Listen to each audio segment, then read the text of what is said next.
다음 소식입니다. 윤석열 대통령에 대한 체포영장이 재발부된 지 오늘로 나흘째입니다. 공수처는 속도를 내기보단 철저하게 준비를 한 뒤에 2차 집행에 나설 것 같은데요. 이제 모두의 시선은 체포영장 집행을 맡고 있는 박종준 대통령 경호처장에게 쏠리고 있습니다.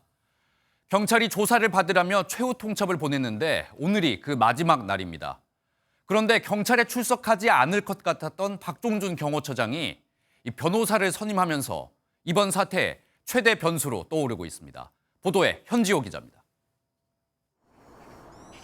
지난 3일 윤석열 대통령에 대한 1차 체포영장 집행 방해를 진두지휘했던 박종준 대통령 경호처장. 경찰은 박 처장을 특수공무집행 방해, 내란 혐의로 입건하고 3차례 출석을 통보했습니다.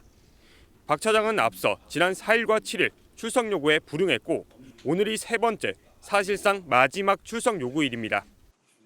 경찰은 이번에도 불응할 경우 체포영장 신청을 검토하고 있습니다.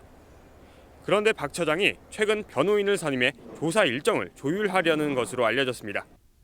경찰이 경호처 수뇌부를 체포한 뒤 윤 대통령에 대한 체포영장 집행에 나서는 방안을 고려하고 있었던 만큼 계획에 변수가 생긴 셈입니다.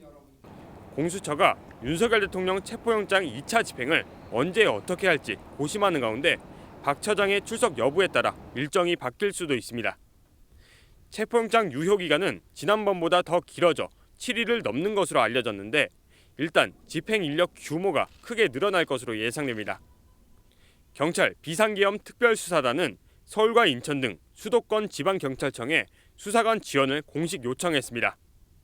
형사기동대와 마약수사대 등 체포 경험이 많은 인력이 포함된 사실상 수도권 형사 총동원령입니다.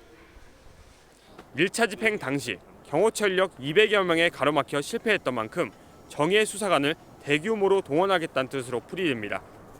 경찰은 체포 인력을 대거 확보하는 동시에 지난 3일 1차 집행을 방해한 경호처 직원 26명에 대한 신원 확인도 경호처에 요청했습니다. 경호처에 대한 압박 수위가 높아지는 가운데 체포영장 2차 집행 시점에 초미의 관심이 쏠립니다. MBN 뉴스 현지호입니다.